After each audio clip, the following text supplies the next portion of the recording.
I'm Corbett Wall with USDA Livestock and Grain Market News, here with the weekly feeder and stocker cattle market summary for the week ending September the 20th, where you had dwindling supplies of true yearling feeder cattle selling mostly steady up to $2 higher, with most gains seen in the southern plains and mostly on steers. We've had a lot of competition in the northern plains and in the Midwest from your farmer feeders recently. So some of your corporate yards, your big commercial yards down in the southern plains have got more empty pens than what they had planned to have or what they normally have. And so they really turned the issue up on those yearlings that were available in Texas, Oklahoma, and Kansas. Oklahoma National Stockyards saw their yearling steers quite a bit higher, heifers not quite so much, but they're pushing a little harder on those steers as we see the opportunity to try to make these feeder cattle work is going to be to take them to heavier weights. It's a lot easier to do that on your steers. Probably take those steers up to 1,500–1,600 pounds and try to catch up on some of that big price they're giving for them on cheaper corn and cost of gains. Your calf market weak to $5 lower pretty much across the nation, with your full decline seen in the southeast once again, as just not as many orders coming in for those light calves as what there was there a few weeks ago. And we've seen 2 weeks now where the southeast really been hit by lower markets there. And that is almost all due to the fact that where your best demand this time of year is in your wheat pasture country, they are busy planting wheat.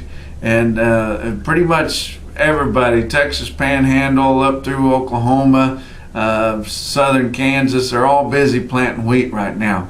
And your wheat pasture grazing outlook is great. Probably going to be more wheat pasture, early wheat pasture, because we have some soil moisture right now than we've had in a long time. And but right now they're busy planting that wheat. They don't have time to take on new calves.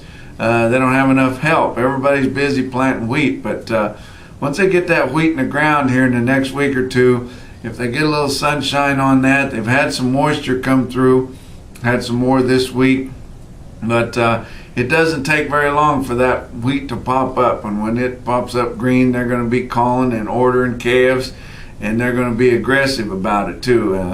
And they're already starting to call in a little bit, some of these buyers telling them, well, I'm not quite ready, but I will be here in another week or two. But your northern farmers are also busy too. Corn harvest is just now starting to reach the corn belt. They're not really in full harvest per se, but they are busy getting their equipment ready. They're checking the moisture levels, they're greasing their equipment, they're getting all ready to go. A few places are starting to pick some corn for shelling, but most of your silage cutting has already been done now, but they're going to be shelling corn here pretty quick, and it looks like they're going to have a good crop. The amount of corn that they have left after they fill their contracts is really going to dictate your heavy feeder cattle demand for the rest of this year. Have those farmer feeders already bought all the cattle that they're going to feed? Will they have a better harvest than what they thought, and will they come back in and buy more? We don't really know right now, but right now we're kind of in that lull where all of our farmers are busy right now. But we're seeing a big difference in your feeder cattle price on the difference between a green grass, thinner type 650 pound old crop yearling compared to a fleshy, balling, unweaned 650 pound calf. And those cattle, to somebody that's not really familiar, but those cattle might not look that much different. You look up at the scales and the weight's the same, the sex is the same, the color's the same and everything. But to a trained eye, there's a lot of difference in those cattle, and there's a ton of value difference in those cattle. But you know, your unweaned and against your weaned 650 pound calf can easily be $30 a hundred difference. Maybe even more on a heifer, even though they're worth less. The difference might be even more. but and that's around $200 a head. There's just not a lot of demand for those big balling calves right now. All these cow-calf producers want to make their calves as big as they can possibly make them, and that's great. But if you get ready to market them and they're not weaned and sell them on an open market, you're going to get hit hard. And the bigger those unweaned calves are, the harder you're going to get hit. But all your buyers that right now, from now until it freezes, that's all they're going to want to know is, are those cattle weaned? If those cattle hair look a little bit too pretty or it's a little too shiny, they got any youth look to them, they're going to want to know, are they weaned? And they're going to be a big price difference. And a lot of those orders, you just can't send them any balling calves. If you want that order again, you're not going to send them any. But big difference between weaned and unweaned calves, and the heavier, the bigger the difference is. But your cattle on feed come out bullish again this month.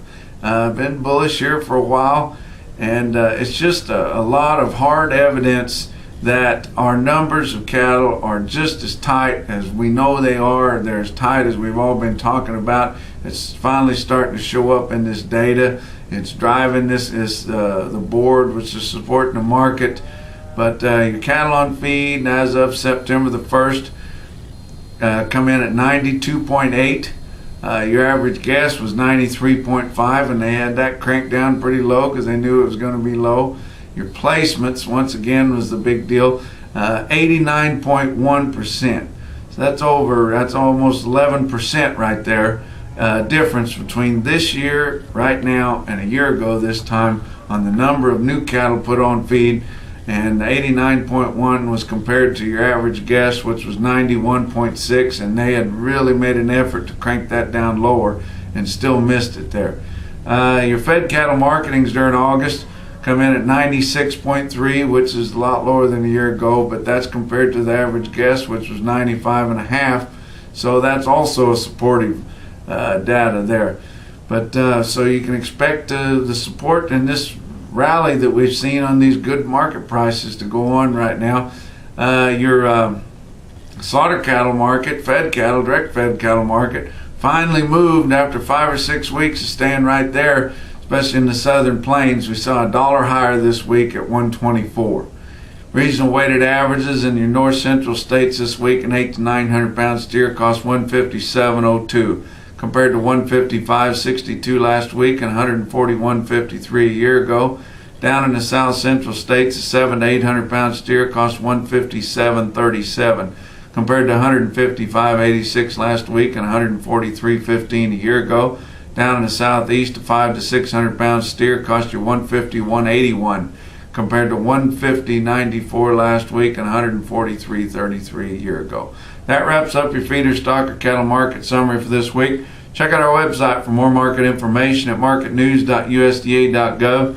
And from the Regional Market News Office in St. Joe, Missouri, we'll talk to you next week.